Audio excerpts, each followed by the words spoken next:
find a phone. If you quote the EMIE number, you quote even the cell phone number, which is more definitive, according to you? You don't know. To me, my lord, the concern that I'm raising. You are just saying the phone is light in white. It was white, and it was an SM250. What SM Samsung? S4. Yeah. Samsung S4 cell phone. That's all. That's the description you give. Yes.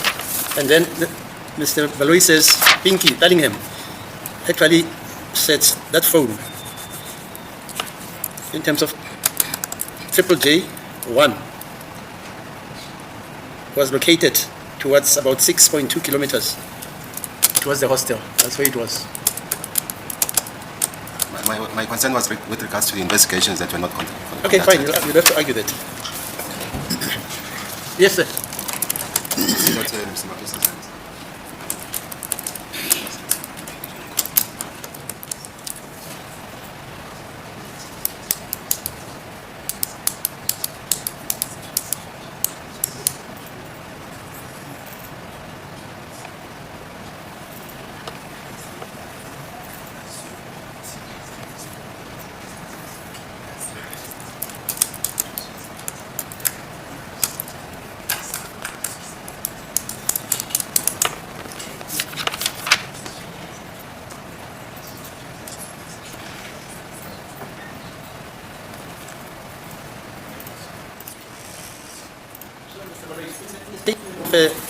Zandile or Kelly Khumalo, do they mention this phone?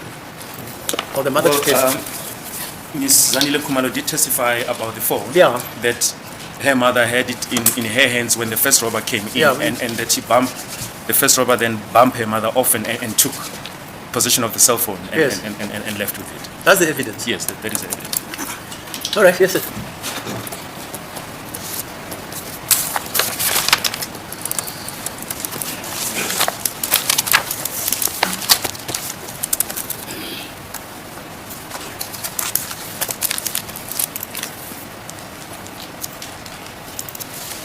Brigadier, one of the factors that you further alluded to was the fact that in relation to the AVL of the motor vehicle, which was said to be used by Nongwechana. You confirm that? I can't hear. Can you speak? Yes. One of the factors that you took into account was the issue of the AVL, the records of the VW Polo, Okay. the red Polo, Oh, yeah. that Mr. Nongwechana Okay. was traveling in. Yes, my lord, indeed. Yes, that is correct, my lord.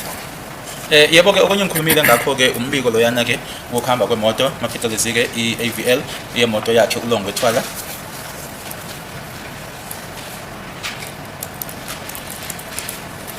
Do you know if Nongwechana is going to testify or not? No, my lord, I think that prerogative, Advocate Baloyi is best vested, I think, with that answer, my lord. U-Advocate Baloyi uyena ke osengaphendula ke lokho ukuthi ke uLongwethwala uzoza azokuthi ubufakazi noma cha. But your colleague, Mr. Gomezulu, said he's going to call Longweth. You remember that? No, I remember that. I just wanted to ascertain from the state if... From the state? Yeah, if they are going to call Nongwethwala. So he says it's up to the state council. Yeah, Mr. Ugininda has systematically said the DPP, after he handed over the docket of the investigation to him, he decides whom to charge, how to charge, who to call as witnesses. He's out of it. He doesn't have an influence on who is called as a witness. At least that's what you say, sir. Indeed, that's what I've said, my lord. Yebo ngishilo ke impela ukuthi ke emuva kokuthi iDokotela sesandlulisela ke kwi-NPA ibona ke bathatha isinqumo sokuthi babiza abani obani abathwesa amacala nakanjani akukho kumina lokho. To confirm, Brigadier, that there is no viva voce evidence from Nongwethwala about the events of the 26th of October in relation to this motor vehicle. Well, I suppose you mean in this court. Is the question that he didn't testify yet? Is that the question? Yes. Well, I know he hasn't testified, my lord. Ngiyazi ke uLongwethwala ukuthi ke akakathola ubufakazi la enkantolo. And the evidence that we have in relation to the movement of the said motor vehicle in which it is said that Longwetwala was using is in a form of documentary evidence, in the form of a document, the AVL. Yes, but my understanding, my lord, warrant officer Pretorius, the person who actually made a statement and made that AVL testify to that effect, my lord. Ngabe kuyiqiniso-ke yini ukuthi ubufakazi kuphela esingaboke yiloko obhalwe phansi-ke ukuthi ehamba kuphi-ke leyo moto, kodwa-ke ngiyazi ukuthi-ke warrant officer Pretorius okuyena-ke wenza-ke statement mayelana noma-ke umbiko mayelana naleyo moto uzile-ke la enkantolo ezokuthula ubufakazi. We also mentioned one of the factors as being that of witnesses, not witnesses who were in the house, but witnesses who were in the neighborhood. You confirm that? I do confirm, my lord. Ngiyaqinisekisa-ke nokuthi-ke ngikhulumile-ke nabona ngabofakazi, ngingasibona-ke ofakazi ababesendlini kodwa-ke omakhelwane.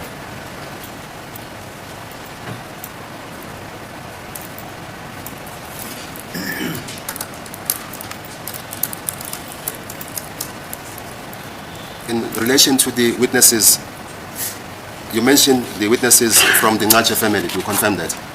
Yes, I did. This I think Kaya and I also spoke about the senior, the warrant officer, the father who then passed away, my lord. Yebo-ke nabakwaNgache ngikhulumile ngabo, uKhaya kanye-ke nobaba wakhe osewashona. On the 17th of October 2014, at page 29 of the record, you stated the following, at line 22, Mr. UGininda. And then, my lord, in their statement, it was clear they saw people running out, my lord, so there was a clear, if you read the statement in essence, that people were seen running out during the commotion of the shooting from the crime scene, close quotation. I'm listening, my lord. Is that what you said? Well, the record speaks for itself, my lord. That Yes. The record was just read to me. Lokho kufundayo-ke kumina-ke yilokho kwenzakala enkantolo ukuthi yebo kuyasho-ke noma-ke isholo-ke ukuthi-ke wabona-ke abantu bephuma lapho-ke begijima noma bebaleka uma lapho izigameko noma kwakunokudlula khona. I've got three statements, Brigadier, from the Ngache family. It is a statement of Leslie Msebenyo Ngache, Kaya Stellen Ngache, and the last one,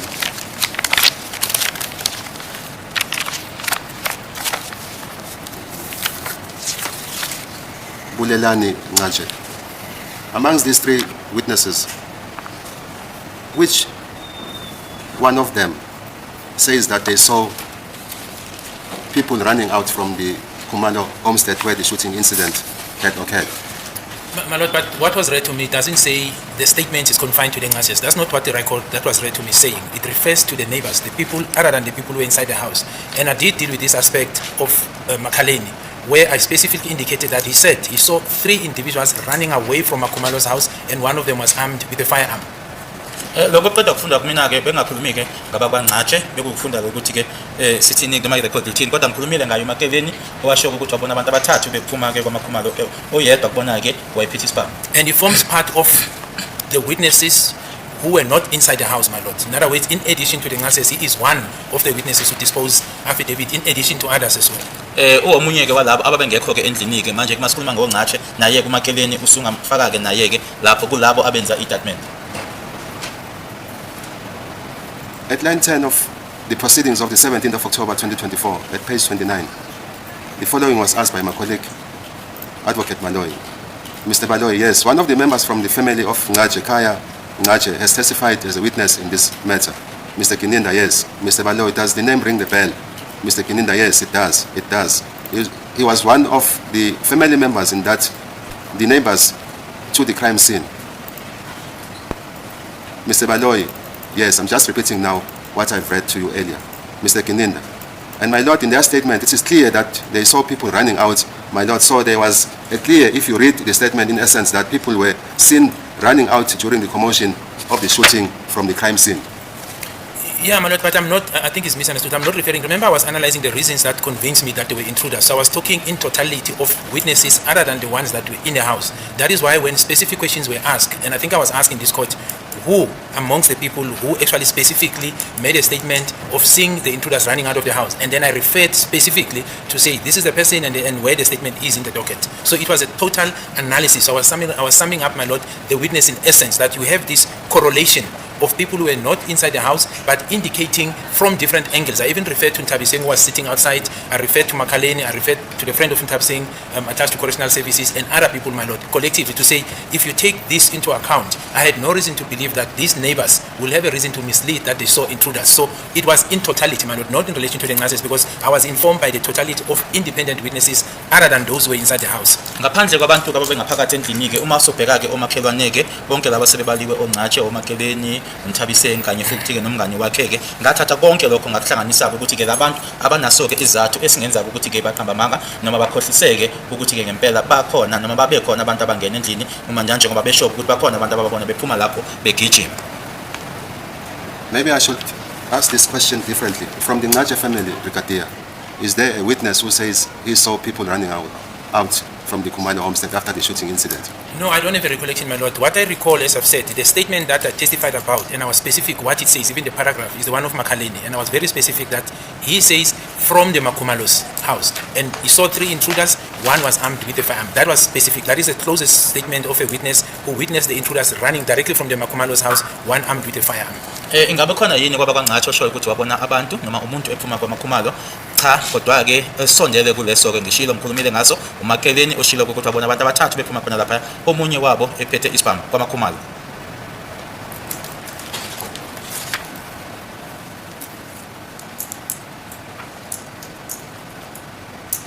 And on page 30 of the record of the 17th of October 2024, that is now in relation to Ntabiseng Mokete.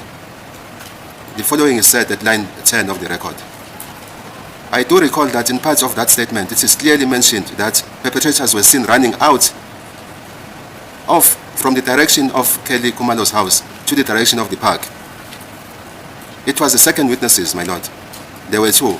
I do remember that it is 2 females, and both of them witnessed people running out of that house to the direction of the park. Sorry, I say 2 females. Yes.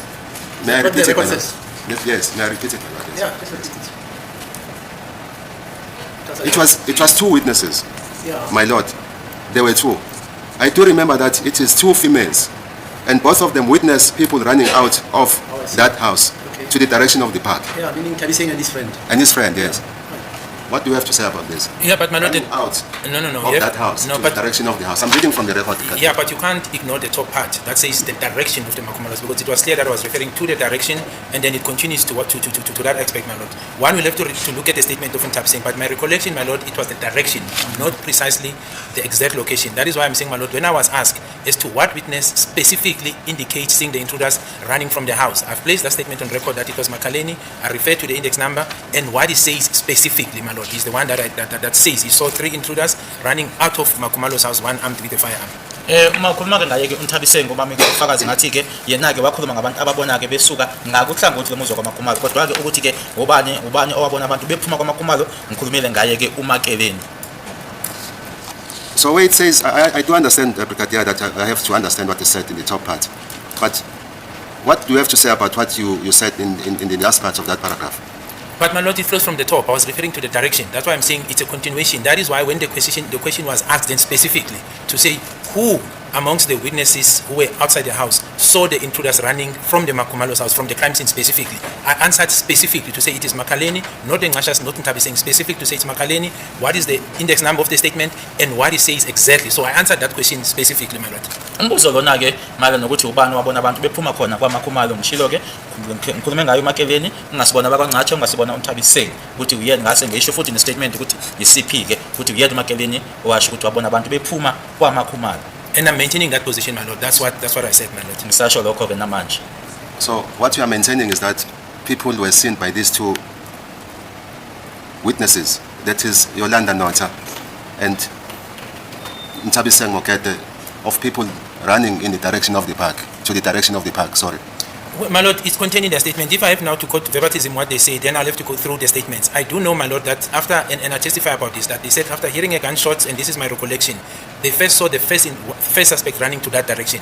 Then thereafter, that is my recollection, my lord, they saw, I think, 2 other more suspects, and this is where the identification of the dreadlocks up to the neck was actually identified. I dealt with this part of evidence, my lord, when I was being cross-examined by Advocate Mnisi, in terms of the dreadlocks, to say, first they saw the gunshot, first saw the first intruder, they described what they saw, or a person running towards the direction of the park. They heard another gunshots, then they saw the two people, also males, running to the direction of the park, and they indicate that one of them had dreadlocks up to the neck. That is my recollection of what I've said, my lord. Ukuthi ke ikuphi noma ke onthabiseng kanye ke nomngani wakhe ke nokuthi ngathini ke mina lana bashilo ukuthi saphuma ke isibhamu kwaphuma ke umuntu bamchaza ke ukuthi kanjani saphinda futhi bakwaphuma ke ababili ila khona ke esezosho ukuthi omunye wayenama dreadlocks afinyelela khona lana ke entanyeni basho nokuthi uma begijima baya ngase park. So it is not that these two witnesses saw people running out of that house to the direction of the park. No, my lord, but that's what I've said, that I do not have that recollection. When I was asked, and I'm repeating it again, my lord, when I was asked in this court during cross-examination to indicate as to whether there is a witness who specifically says he saw witnesses coming out of the house, my response was in relation to the statement of Makaleni and from the Khumalo's house, my lord. That is the person I've indicated to.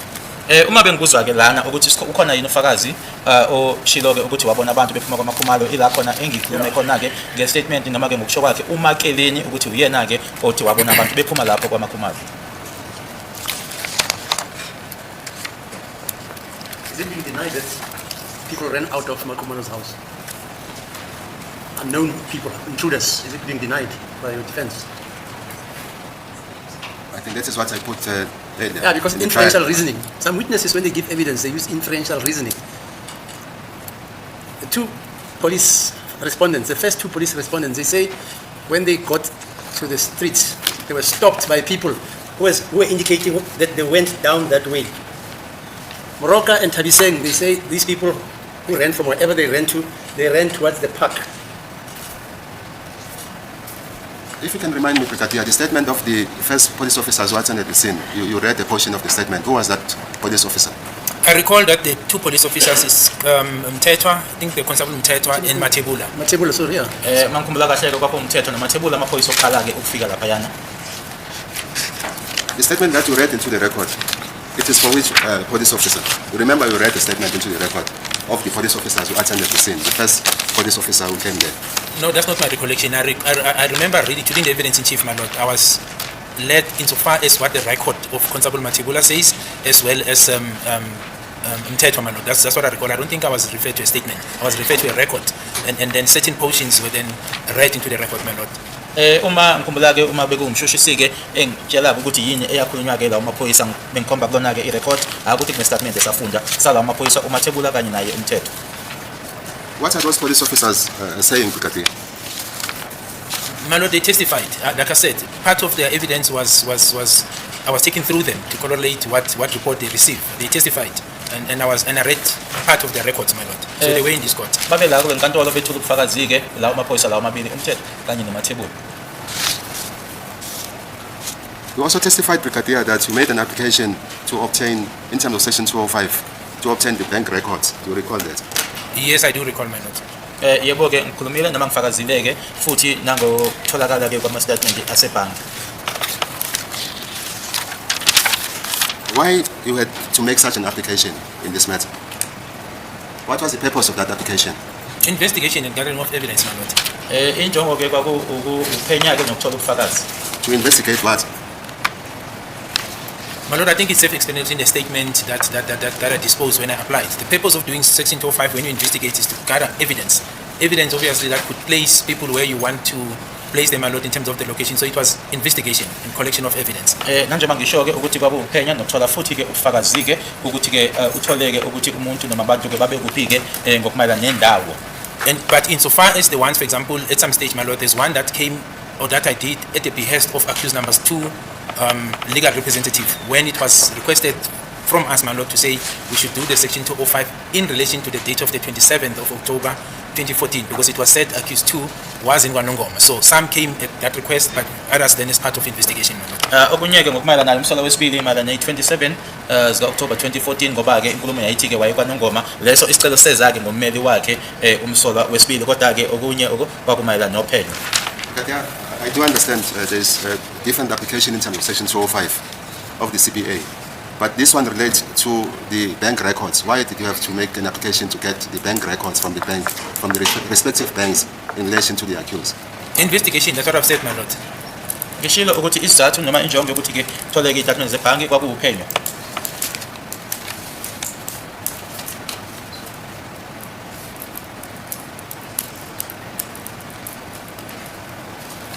From your investigation, Brigadier, because you had testified that this was a contract killing, you confirm that, Brigadier?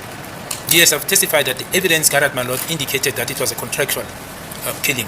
Ngishilo ke mangithola ubufakazi ukuthi ke uphenyo kanye futhi ke uphenyo laveza ke noma ladalula ke ukuthi ke lokubulala lokho bawubulala ke okwahlelwa. According to your investigations, Brigadier, how much was paid? My lord, the amount that I can recall, for example, with accused number 2, he says he was given 15,000 first. That's accused number 2. Okay. Insofar, and you'll find it in Exhibit HA and JJ. And then subsequently, then he was given 30,000. So if you conclude that amount, it goes to 45,000. I think accused 1 also in his confession indicates the amount he received. I just don't know. I don't recall the exact numbers, my lord. But insofar as accused number 2, I do recall that it comes to a total of 45,000.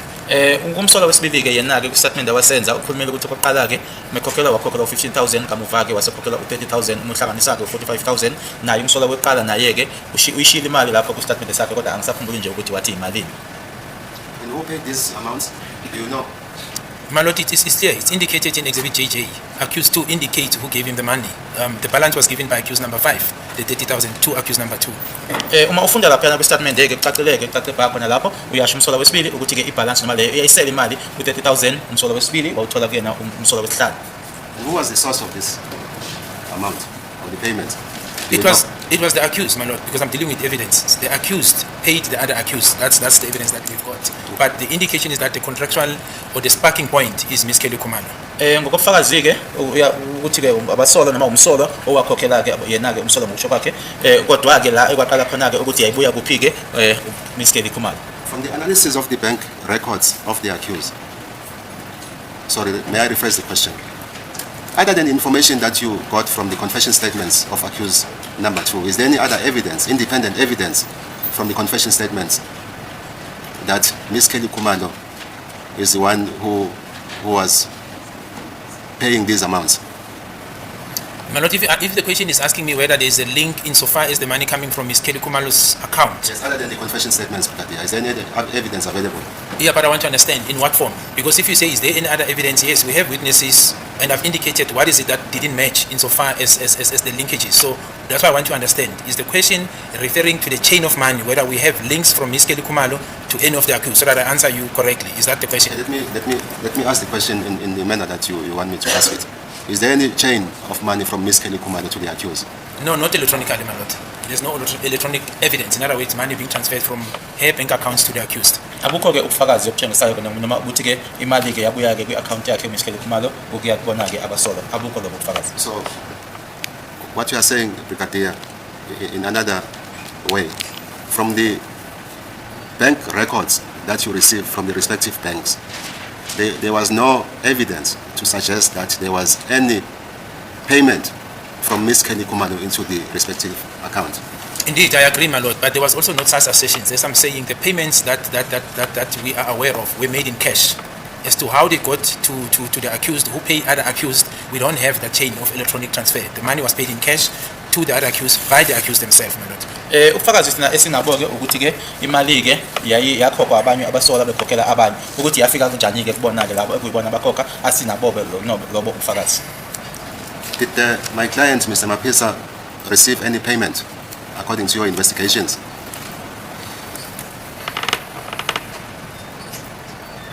Is there any payment that you received?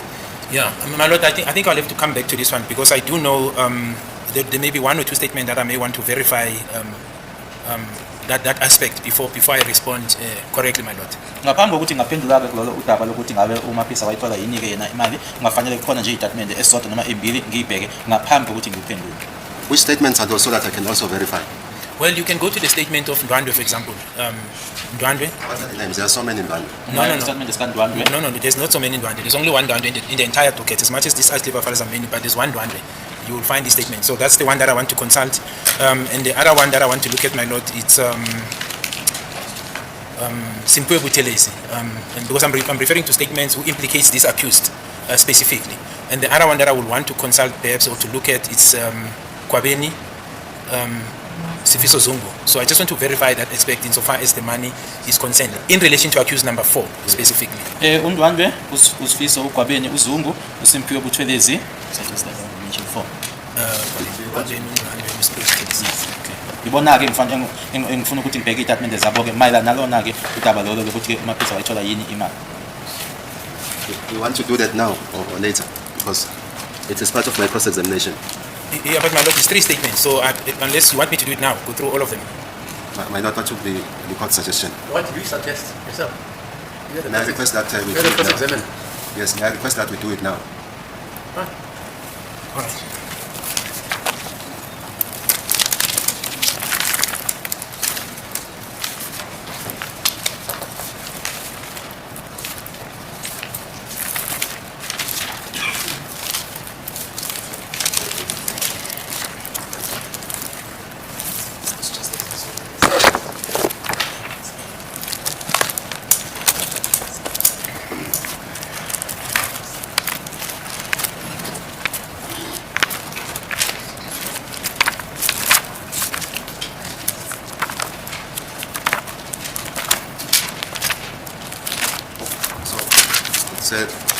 That is Fiso Zongo, Pekate. Yes, Kwabeni is Fiso Zungu. Kwabeni Sfiso Zongo. In fact, his names are Sfiso Zongo. He's also known as Kwabeni. It's A149. Simpiwe, it's A158.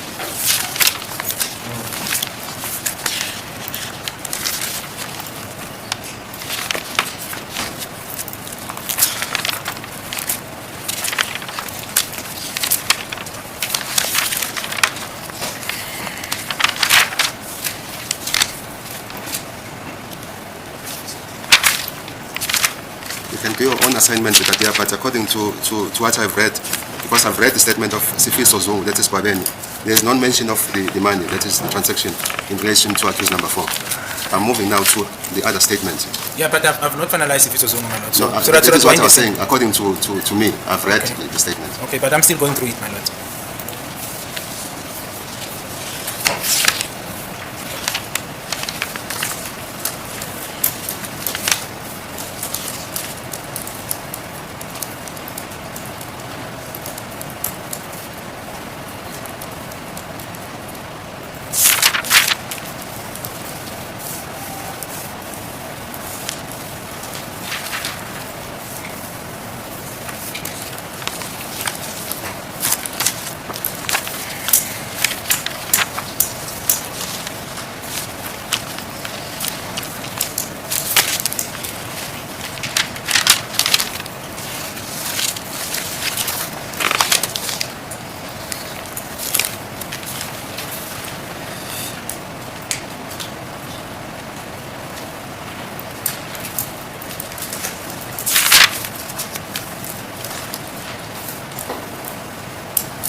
So my lord, A149, this is now Kwabeni. Indeed, it does not mention the amount, but what it does say, and you can find it in paragraph 10, it goes on to paragraph 11, paragraph 10, and I think paragraph 12. What it does say is that it puts in his communication with accused.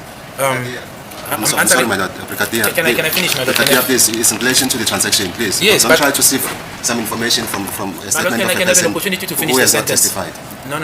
I was asked a question, my lord, and I was referred to a statement that the statement does not mention the money. Now, I'm putting what comes to the close. I don't know how to deal with this thing, because then I can't just agree with something that is not in the statement. Because it was put to me that A49 Sifiso Zungu does not make reference. So I want to mention in the statement of Sifiso Zungu that it does implicate the accused and say they acted, all of them, together in the killing of UMeyiwa. We know that accused 1 and 2 received money. And he says all of them, they told him when he was talking to the accused that they were involved in the killing of UMeyiwa. And we know these 2 were paid. And he says all of them were together, and he places them in the hostel that he saw them, he was there on that day. So logic, my lord, will dictate that if the SAS assertion, how could it be when they say 5 acted in common purpose, they move together, this witness places them in the hostel, 2 will then get paid and 3 not get paid. It doesn't mention the amount, but it puts them together, and it is based on the private confession that was told to him by accused 2, my lord. And I think I make reference to accused 1 as well. Lana ke kuyiqiniso ukuthi yena uGwabeni uSifiso Zungu akakhulumike ngemali ngoba umbuzo ukuthi ke ngabe khona yini la kusho khona ukuthi umsolo wesine wathola imali. Kodwa ke akushoyo ukuthi yebo abasola nanjengoba abasolwa ke bobahlanu babe khona ke ehostel bavuma ke kuyena ke nanjengoba umsolo wesibili wavuma ke kuyena ukuthi babe ingxenye babe khona ke uyasho ukuthi nabanye ke bamtshela ukuthi yebo babe bonke ke noma beyingxenye uma ngabe uMeyiwa ebulawa. Futhi ke umsolo wokuqala nowesibili bashilo noma bavumela ukuthi bona bakhokhelwe. Kwenzeka kanjani ukuthi ababili ke bakhokhelwe bese abanye abathathu bona bangakhokhelwe? My lord, I've been alerted by my colleague Advocate Implicating that he wants to say something. Yeah, I think the witnesses to win here is very fallacious. It's fallacious. It's a fallacy. It's a fallacious what the witness is doing here. It's a fallacy because. Excuse me, my lord. I'm saying the witness, yes. The witness, what is doing here, it's a fallacy. It's very fallacious. Because the question is very specific. It says, is there evidence from the statement of the people that you took and that they are now in Zungu's statements? Is there evidence from Zungu's statements that indicates that there was a payment made? And then he goes all the way, he's just waddling whatever that he wants to do, and nobody says to him, no, but Mr. uGininda, can you please confine yourself to the specific question? We hear about monetary transaction, not whether or not these other accused are also involved. He has been saying that throughout that, in terms of the statements, other accused are involved. But the specific question that has been asked by Mr. Khumalo to him, it's about monetary transaction. Is there any money that was paid? Now it goes all the way unnecessarily, so which is why I'm saying that is very fallacious. And nobody says to him, but Mr. uGininda, can you please confine yourself to the question? Mr. Khumalo is trying to say to him, Mr. uGininda, can you please speak about the money?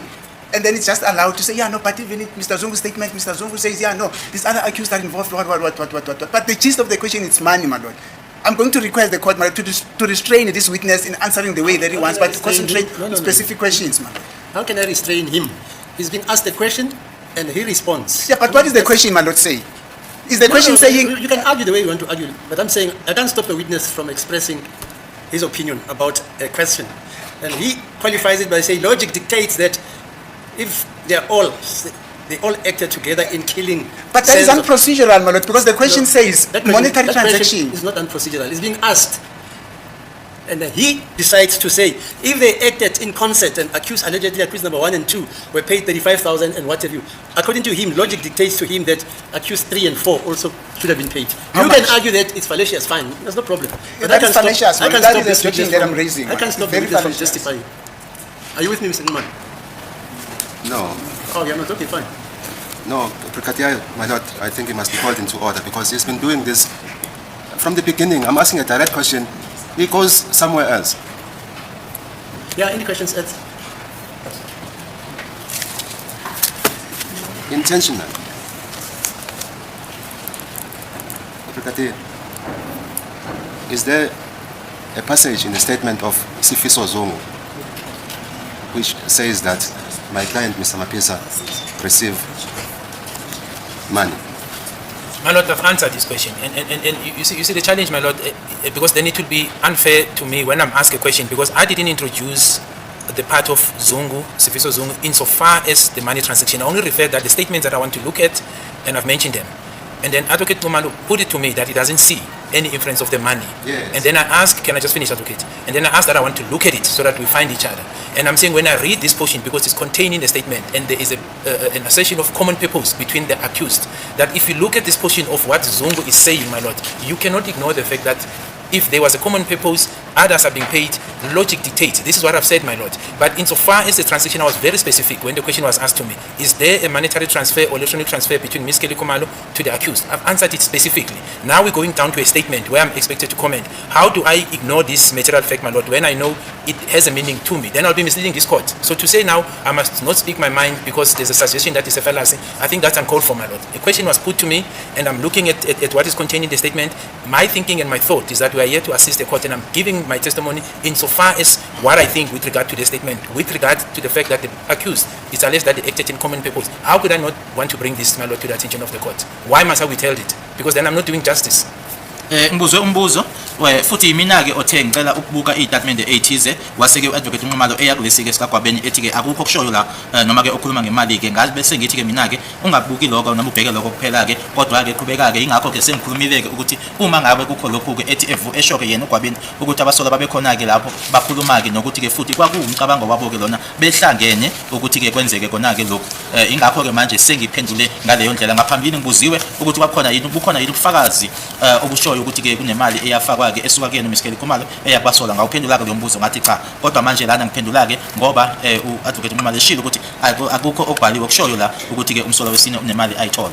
So I'm saying, my lord, in essence, I can't be expected in fairness and in the interest of justice, be expected to withhold evidence when I can then bring it to the attention of the court because it relates to these accused and the monies. That's what I thought the question was about, my lord. Manje ke angikwazi ke ukuthi kulindele kumina ke ukuthi ke kube nobufakazi ke engibhodlayo ke ngingayitsheli ke lenkantolo ngoba ke kuphathelene nabo abasola laba kanye nemali futhi. Why would Ms. Kelly Khumalo want the deceased to be killed? Have you investigated that? My lord, I think I dealt with this question as well, and I indicated that it was still under investigation, and I even said that the inference that one can see it's in relation to the conversation between the two sisters. But that part, insofar as the motive is concerned, my lord, I testified about this because I was asked, and I said it's still under investigation. The motive. Kungani ke uMs Kelly Khumalo ezofuna noma ezofuna ukuthi ke umufike abulawe ngishilo ukuthi leyo ke ingxenye leyo ke yona ke isengaphansi kophenyo kodwa ngakhuluma futhi ke nange inkulumo noma ke ama messages ayekhona ke phakathi kwakhe ke kanye nosisi wakhe ke uZandile Khumalo. It's been 10 years, Brigadier, that the deceased passed on. We are still investigating. I don't understand. You are in 2024. Yeah, but I don't understand. I mean, the motive, we are still investigating in 2024, incident of 2014. That is my question to you. My lord, I think even that is not put in its proper context. I think it was very clear when I testified here as to when I came on board, what did I focus on, when did Ms. Kelly Khumalo became a person of interest, and then the evidence that we've gathered. So to create an impression that from 2014 I've been seized with this docket and all along it's been Ms. Kelly Khumalo and we do not know what are the motives, that's not the assertion. I've indicated what happened, who dealt with this matter before me, what transpired in the matter, and then subsequent to us taking over, what did I do as the lead investigator leading to the matter being brought to court.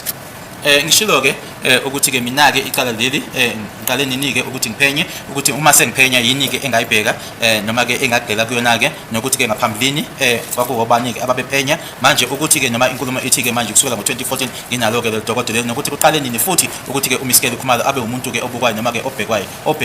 I'm not trying, Brigadier, to repeat your evidence. If you can remind me, when did you take over the investigations of this case? No, it was the 12th of November 2018, my lord. Okay, 12th November 2018 uma ngiqala noma ke ngithola ke idokodo leli ukuthi kube yimina oliphenyayo. So it's been 6 years from 2018. Yes, and we are in court because of that. Yes. Exactly what we did, my lord. But insofar as the evidence that we've so an impression, my lord, should not be given that there's no evidence that was gathered insofar as Ms. Kelly Khumalo to corroborate or in correlation of what was alleged in Exhibit HH and JJ. I've dealt with what we've collected and what we submitted. The motive is the part that I'm saying it has not been concluded because it's still under investigation insofar as the motive is concerned. Engikhulumayo noma ngikushoyo ukuthi ke uphenyo lona ke lwenziwe ke ingakho ke sesenkantolo ke manje kodwa ke ingxenye engikhuluma ngayo ethi ke iyona ke engekaqedwa ke ukuthi inhloso noma kwakuyini injongo yokuthi ke uMs Kelly Khumalo afuneke ukuthi ke umufi ashone noma abulawe. So how many more years, Brigadier, is it going to take you to get this motive? How many more years? I really don't think it's necessary to dwell on these aspects. We submit it's an unfair question to the witness, ma'am. Is it determined by the years? This case, is it going to be decided Motive, by the years? Not that somebody is in Because I read the overseas. other day, I read that I actually dealt with that matter also.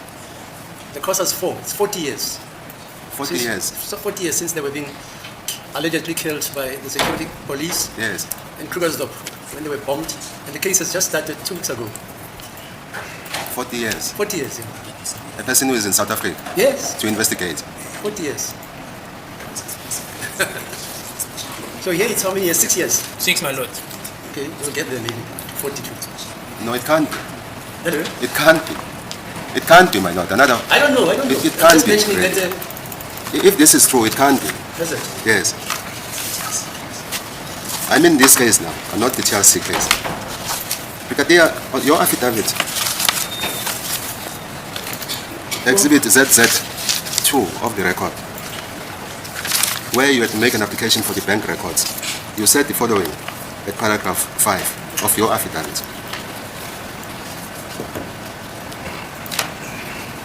The 5 accused referred to under paragraph 3 above were duly arrested and indicted to appear in the High Court, Pretoria, where the trial proceeded and is currently partly held. It is suspected that their bank accounts might have been used. I therefore request the bank to check if the people with the following names, I'm not going to read the identity numbers, Moses Biya Fisokuhle Ntuli, Mthokoziseni Maphisa, Mthobisi Mncube, Bongani Ntanzi, has any bank accounts linkage with the bank. Paragraph 6. The information required is as follows. The link of any bank accounts, bank statements from 1st January 2014 till 30 June 2015, airtime purchases, documents used to open accounts, contract details, and locations of cardless withdrawals, e-wallets, money sent, or any form of bank transactions, and its location.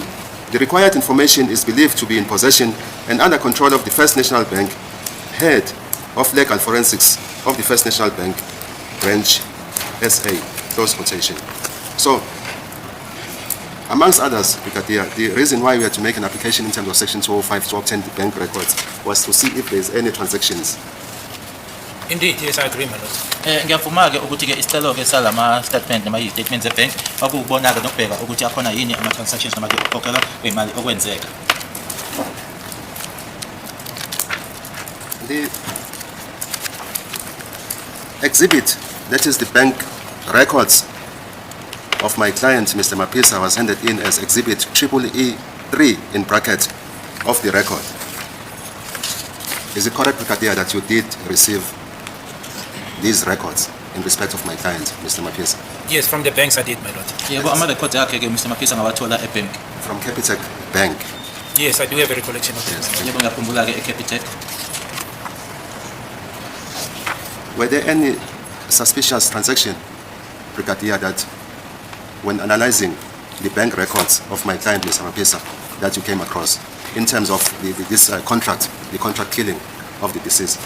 No, my lord. I think I already dealt with this question that there was no electronic transfer or monies that came from the person who was identified as the trigger point, this Ms. Kelly Khumalo, to accused 4, but equally so to all other accused, not only him.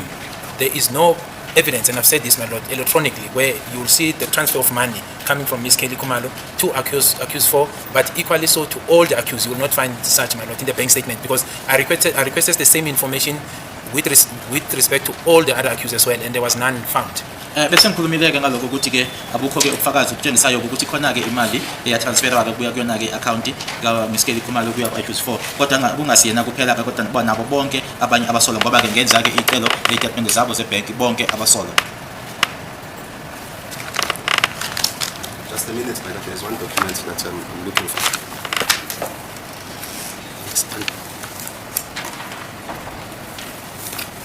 It's just that there's lots of...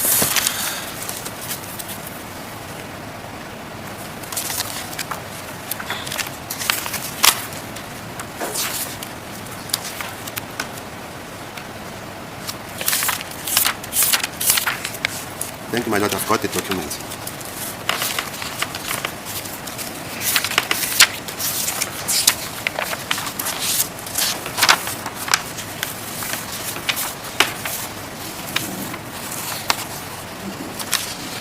I'm just going through the document, my lord. There's a question that, thank you, that I want to go through.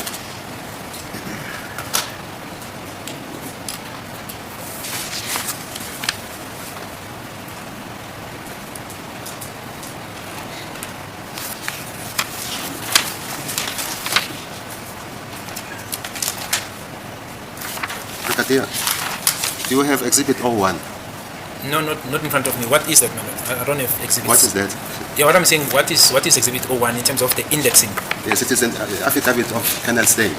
You don't have it. May I request my colleague to provide you Brigadier with Exhibit 01? Okay. Thank you.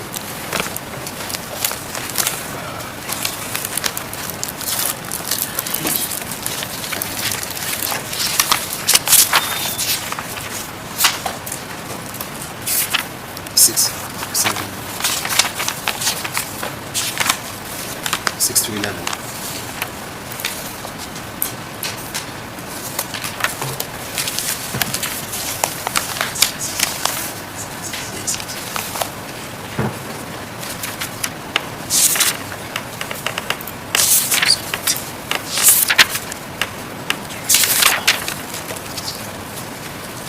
Is it the communication between Yes, Brigadier. Yes. Okay, I've got it in the document.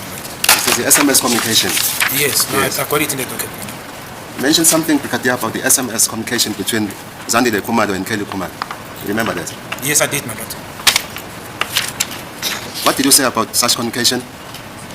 No, I just said there was a communication between Miss Zandi Khumalo, Miss Kelly Khumalo, and Zandi and the sisters. I was asking, I responded to that as to the question as to what was the motive. Yes. And I said the motive is still under investigation, except what you will see in the communication between the two sisters. And I left it at that, my lord. Ngibuziwe ke lana mayelana ke nenjongo ukuthi kwakuyini ke injongo ukuthi ke Mr. Khumalo afuneke ukuthi ke umufi ashone noma abulawe ke ngishilo ukuthi lokho kusaphenywa kodwa ke ngakhuluma ke ngalokuxhumana lokhu ke noma la communication ekhona phakathi kwakhe ke Kelly Khumalo kanye noZandi Khumalo lama SMS. Did you find anything wrong with in this communication between the two sisters?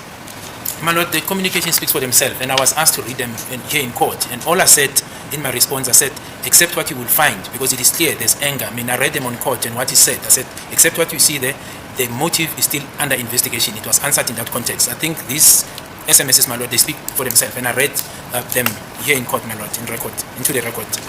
Ngicela ukuthi ngikufunde ngakufunda ke ngabe ngikushiya lapho ngoba ngibuzwe ngokuthi ke inhloso ingaba yini ke ngakufunda ke ngoba ke cacileke ngoba uma ufunda ke khona lapho ukuthi ke into ikhona ke intukuthelo ekhona ke uma uwafunda ke kodwa ngikufundile ngabe sengikushiya nje lapho. Was there a communication between Miss Kelly Khumalo and any of the accused before court? My lord, the closest communication that was explained to me is the link in terms of communication, because that I was told it's a communication. That is in relation to accused number 5 and Miss Kelly Khumalo with regard to the calls of the 2nd of August as well as the one of the 15th of October 2014. So insofar as that report that I got from Kenneth Stein, there was a communication because it was some form of a call using data according to the report I received. Ngokombiko ngawuthola kuyena ke uKenneth Stein yebo kwakukhona ke uxhumano kwakukhona phakathi kwakhe ke yena umsolo wesihlanu kanye no Miss Kelly Khumalo kwakungu August kanye futhi naye ke uOctober ku 2015. So yes, there was a communication between Miss Kelly Khumalo and accused 5 to be specific. Yebo kwakukhona ukuxhumana kwakukhona ke phakathi kwakhe Miss Kelly Khumalo naye umsolo wesihlanu.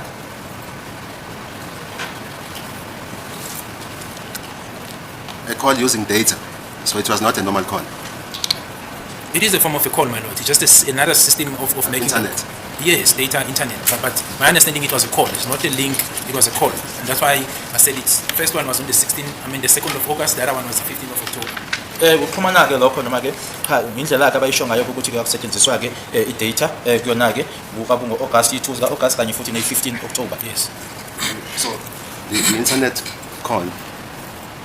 Stein tells you, Brigadier, I was able to find internet communication between accused number 5 and Miss Kelly Khumalo.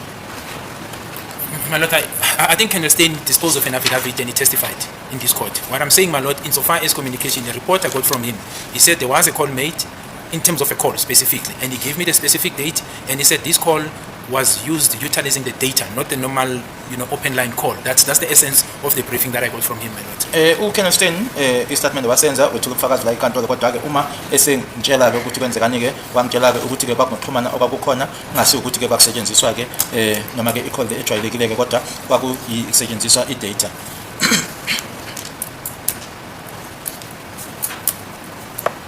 At page 23 of Exhibit 01, the affidavit of Colonel Stein.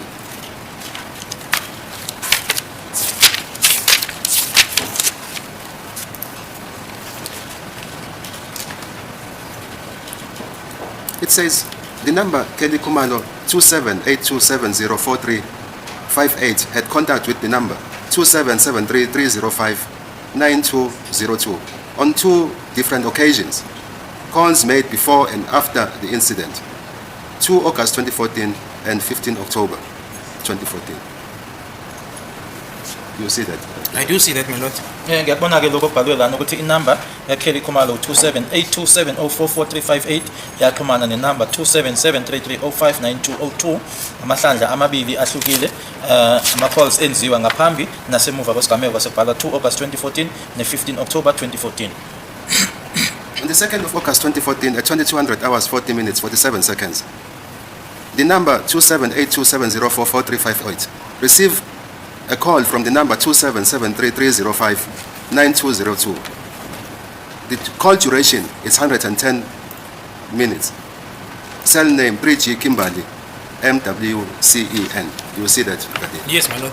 Ngiyabona ke lana number 2782704438 yaxhumana ke noma ke yathola ke ucingo kwinumber 277330592002 nge-2 August 2014 isikhathi 22:40:47 ngaphansi kwe-cell name kubhalwe u-3G Kimberley MWCEN. ngiyakubona lokho isikhathi ke ithi 110.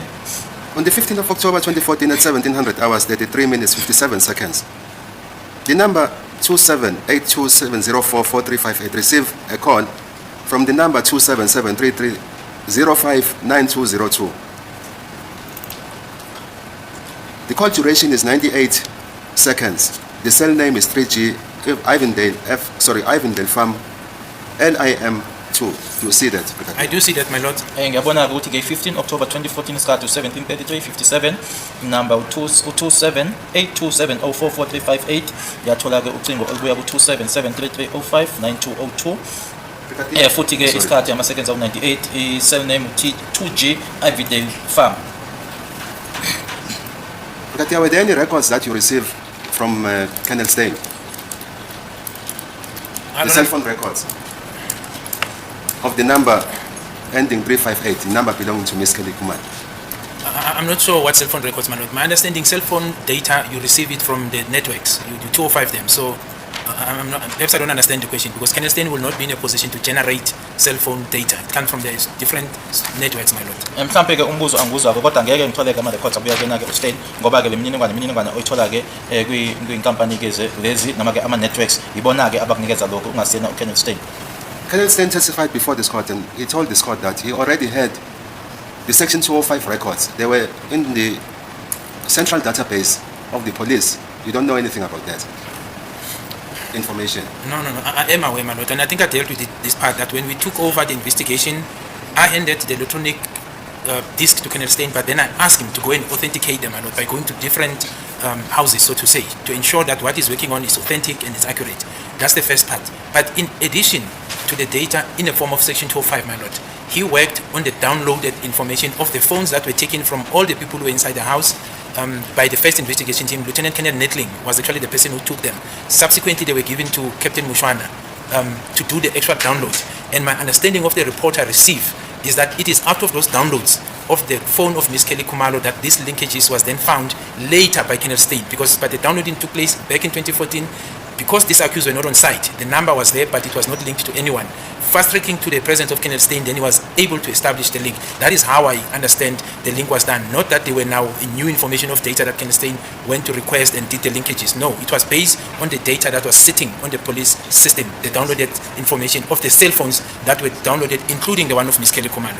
Nokwenzeka njengoba ngishilo-ke kwasekuqaleni ukuthi uma ngaba sesithatha-ke noma sekuyithina-ke abaqala-ke uphenya-ke ukuthi-ke khona-ke imininingwane noma-ke information engayinikeza kuyena-ke kuyi-disk kuyena-ke uKenneth Stein yena-ke kwakufanele ukuthi ahambe-ke aye manje kulama networks-ke ayoqinisekisa-ke ukuthi-ke le information noma lokhu anakho-ke kuyikona yini. Kwase-ke kamuva-ke kunama-downloads noma-ke omakhalekhukhwini babethathiwe ngaphambilini babantu ababesendlini kwakuyena uLieutenant Colonel Netlink yase udluliselwa-ke kumshwana. Manje uma lokhu-ke kwakwenziwe kwangaphambilini ama-downloads lawo le number futhi nayo-ke yayikhona ukuthi nje kuphela-ke abasola babengekaziwa noma bengekatholwa-ke ngaleso sikhathi. Ngokufika kwakhe-ke uStein wase ehlanganisa-ke manje ngoba abasola sebekhona-ke leya number ibikhona ngaphambilini kuwona ama-downloads ayeziwe kwango-2014. Did you see that data? My Lord, it's contained in the statement. He attached. There was a time that... I mean you, Brigadier. Did you go through that data? Yeah, my Lord, perhaps if we can give each other a chance when we speak, and then you won't be lost in my explanation. But if I speak and then I get interjected, see it's happening again, my Lord. Can I just ask the indulgence from Advocate Khumalo to give me a space when you ask a question and not interject, because then I'm not so sure where we're going to go if we're going like that. Brigadier, if you perceive me as being lost, because you give a long answer. Because you ask a question and I need to explain, because then it seems then when I give an answer it's not understood. So I'm trying my best, my Lord, to give an explanation so that the answer is understood. That is why now I may be seen to be long, because if we find each other where I think there's no confusion, my answers are very straightforward. I'll say yes, I'll say no. But where I see that a wrong impression will be given, I have to explain, my Lord, because otherwise I'll be aiding in ensuring that a wrong concept is given to the court, and that's not what I'm here for, my Lord. So the data, the question, Brigadier, is as follows. The data that was already in the system, did you go through that data? That is the question. No, yes or no? No, my Lord, I'm not a cell phone analyst. That's why I kept Kenneth Stein is an analyst. So what will be the significance of going? I'm not qualified to do that. I can only refer to what he told me and the statements that then he gave after doing his work. He is the person who can explain further on those things. He's an expert, my Lord.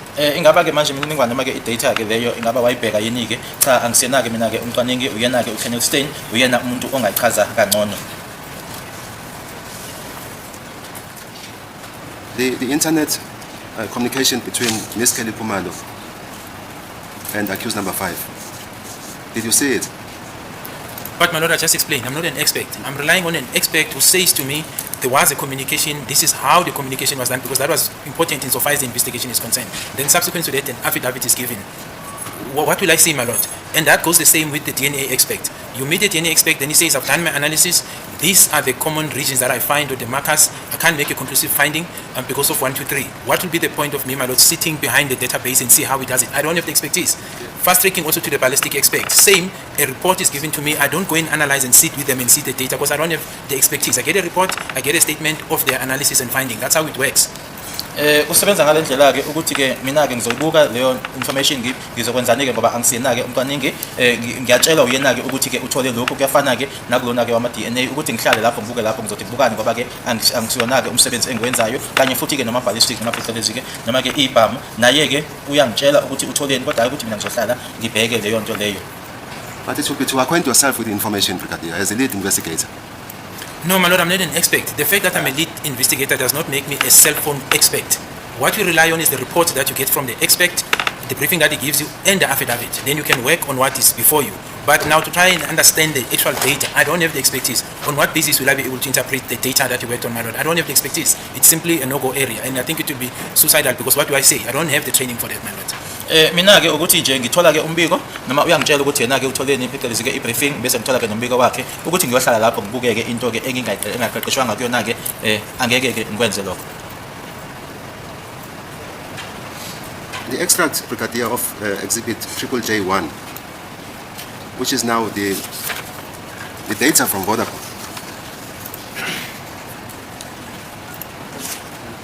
On the 2nd of August 2014, at 2200 hours 40 minutes 23, I'm sorry, on the 2nd of August 2014, at 2200 hours 40 minutes 47 seconds, the number 278270444358 received a call from the number 278345713330.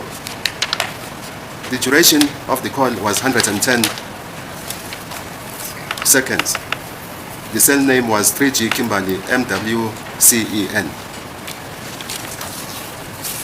My lord, I don't know how to assist. Like I said, I'm not a cell phone expert. I think Colonel Stein or Colonel Host, those are experts. They can then be best able to assist with this. ngishilo ukuthi angisena-ke uchwepheshe noma ungoti-ke kulokhu angazi ukuthi ngalekelela kanjani uKelly Stein naye-ke uKelly Host ibona-ke bangasiza kulokhu. But there's a glaring contradiction, Brigadier, that you cannot run away from. I've read to you the affidavit of Colonel Stein. The contrast arises to the numbers that are making a call to the number which belongs to Ms. Kelly Khumalo.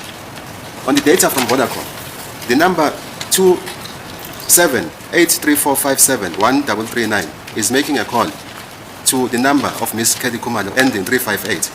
And the person who is making a call to Ms. Kelly Khumalo on the 2nd of August 2014 at 2200 hours 40 minutes 47 seconds is Mr. Atamo Foucault, not the number ending 202.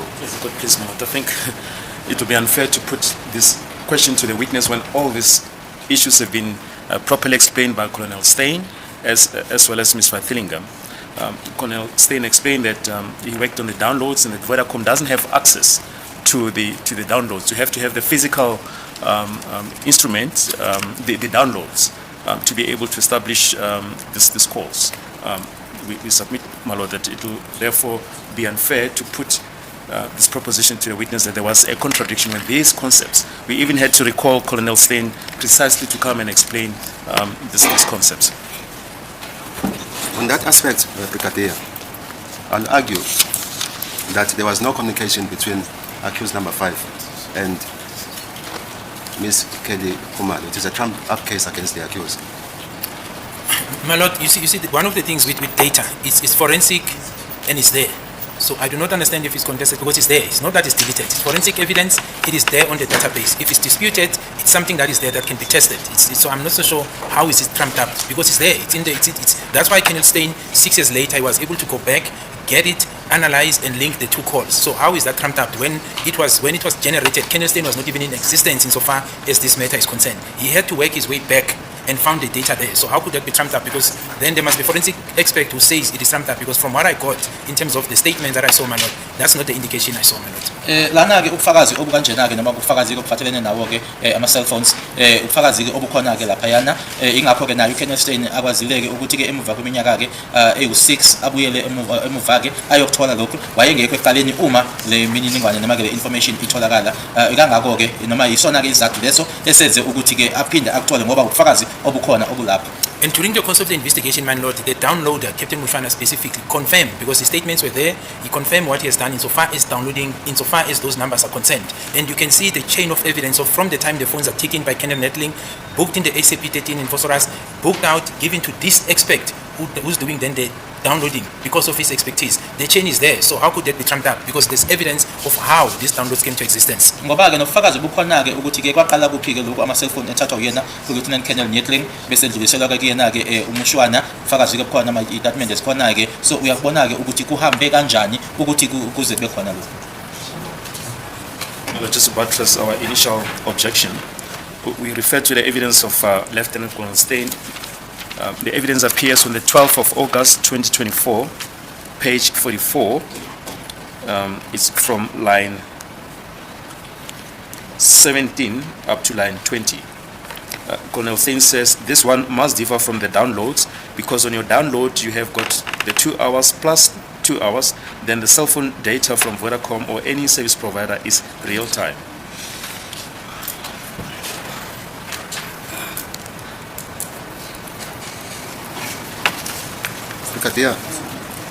It is a trump-up case against the accused in the sense that on 2 dates, the 2nd of August 2014, I can't hear you, You're speaking to it me. is There's air conditioning here making noise. If I can speak this loud, I'm sure you can also speak loud. yes, and the fact that I've been standing since morning. And the fact that I've been standing since morning. Yeah, well, I've been Yeah, standing since... I'll raise my voice, my lord. I'll raise it. It's 3:30 in the afternoon. Sorry, I'll raise it. is the machine recording? Even if you speak slow. So there's no problem about the recording? There has been a problem, my lord, with the recording ever since. At this time, I request that you adjourn until tomorrow. It is 3:30 in the afternoon. Well, just before we adjourn, the court asks earlier on about just before the long adjournment, about the evidence regarding the removal of the cell phone of Ms. Kelly Khumalo. It appears on page 56 of the recording of the 18th of July 2023 from line 19 up to about line 25. Ms. Khumalo says just after she took, in fact it starts from line 11, Ms. Khumalo, earlier on Kelly's phone was there on the stand charging, and then my mother took it out from the charger. Then at line 19, just after she took the phone out, the short one with the dreadlocks hit her with an elbow in her stomach, and then the phone fell out of her hand and fell out onto the couch. Then the gentleman with the dreadlocks took the phone and turned around.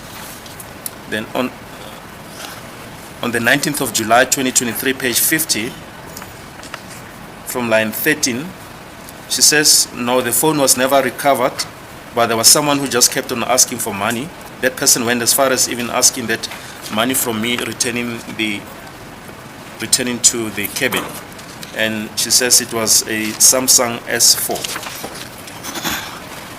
The problem that I'm having, this piece of evidence is given by a person who is not even the owner of the cell phone in question. The owner of the cell phone in question is still alive. It's part of the indictment, part of the country of the indictment. We don't have any evidence from this person. Which person? Miss Kelly Khumalo. Miss Kelly Khumalo. She's the owner of the cell phone. This evidence is given by somebody else. You're on a subpoena. You're at liberty to do that. Yes. You can subpoena. He's still alive, as you say. Yes. Fine. It's fine. Yeah, but the evidence of Zandile, I recall it. This is how she testified about. Yes, but I don't have any problems with the evidence of Zandile. Yeah. Okay. Yes, thank So we are adjourning. Yes, thank you.